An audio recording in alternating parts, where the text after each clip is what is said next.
Assalamualaikum warahmatullahi wabarakatuh. Perkenalkan, nama saya Bima Sentana dari 12 IPA 2. Di sini saya akan mempresentasikan tentang pencabulan terhadap anak. Saya akan menjelaskan yang pertama ada faktor penyebab terjadinya kasus tersebut, dua jenis pelanggaran hukum yang dilakukan, ketiga ketentuan peraturan atau perundang-undangan yang dilanggar, keempat sanksi yang kemungkinan akan diterima oleh pelaku, yang kelima solusi untuk mencegah terulangnya kasus tersebut. Kronologinya, kasus penculikan dan persetubuhan terhadap anak di bawah umur di Kecamatan Naringgol, Kabupaten Cianjur ternyata berawal dari permintaan pelaku kepada korban untuk memijatnya meski kala itu masih berumur 11 tahun. Korban memiliki keahlian memijat, sehingga pelaku kerap meminta korban datang ke rumah untuk memijatnya. Pada tanggal Sabtu 20 Februari 2016, sekitar pukul jam 5 sore waktu Indonesia bagian Barat, pelaku penculikan dan persetubuhan menghubungi orang tua korban meminta korban datang ke rumahnya untuk memijatnya. Orang tua korban mulai tidak merasa curiga karena sebelumnya pelaku emang sudah pernah dipijat oleh anaknya. Pelaku sudah dipijat 4 kali oleh korban, ujar Wakapolres Cianjur Kompol Jaka Mulyana dalam gelar perkara di halaman Mapolres Cianjur, Jalan Abdullah bin Nuh, Selasa tanggal 28 Januari 2020. Namun setelah itu ternyata korban tidak kunjung pulang. Orang tua korban langsung hilang kontak kepada anaknya.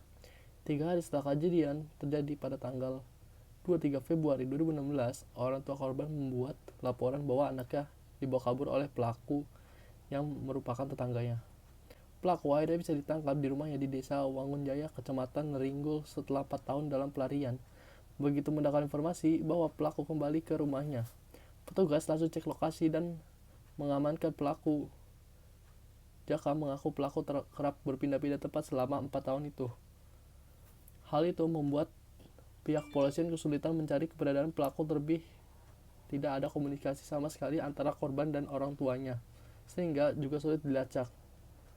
Sementara itu, korban mengaku selama 4 tahun ia bersama korban tinggal di gubuk lahan garapan milik Perhutani. Ada 2 lokasi yang sempat dia tempati, yaitu di Ciwidey, Bandung, dan sekitar Gunung Papandayan, Garut. Di Saung tinggal di sana sama korban, pulang lagi karena korban hamil.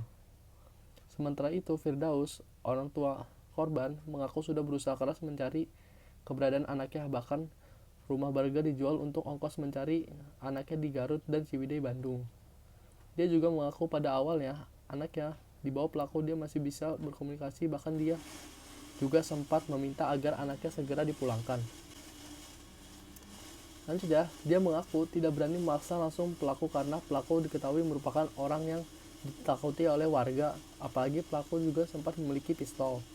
Saya takut karena dia pernah memperlihatkan pistol, makanya saya hanya telepon saat itu minta anak saya pulang secepatnya. Tapi setelah beberapa hari saya hilang kontak dengan anak. Setelah pelaku ditangkap beberapa hari lalu, korban pun dikembalikan kepada orang tuanya. Namun ternyata korban yang saat ini menginjak usia 15 tahun dan di tengah hamil 9 bulan. Yang pertama, apa faktor penyebab terjadinya kasus tersebut? Faktornya karena orang tuanya begitu percaya atau tidak curiga sama sekali kepada pelaku untuk menyuruh anaknya datang ke rumah untuk pijat kepada sang pelaku tersebut. Yang kedua, jenis pelanggaran hukum apa yang dilakukan pelaku? Jadi, jenis pelanggaran hukum yang dilakukan oleh pelaku adalah pelanggaran hukum, yaitu pencabulan terhadap anak kecil yang masih di bawah umur. Ketiga, apa ketentuan peraturan atau perundang-undangan yang dilanggar oleh pelaku? Pelaku melakukan pelanggar peraturan perundang-undangan sebagai perbuatan pencabulan kepada seorang anak yang di bawah umur dalam pasal 76D dan 76E Undang-Undang. Yang keempat, sanksi apa yang akan diterima oleh pelaku? Sanksi yang akan diterima oleh pelaku adalah dipidana dengan dipenjara paling singkat yaitu 5 tahun, dan yang paling lama adalah 15 tahun, dan denda paling banyak 5 miliar. Yang terakhir, solusi apa yang untuk mencegah terulang kasus pencabulan?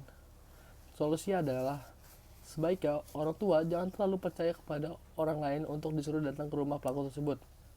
Orang tua harus menjaga anaknya yang masih kecil apabila tidak mau terkena musibah pencabulan lagi.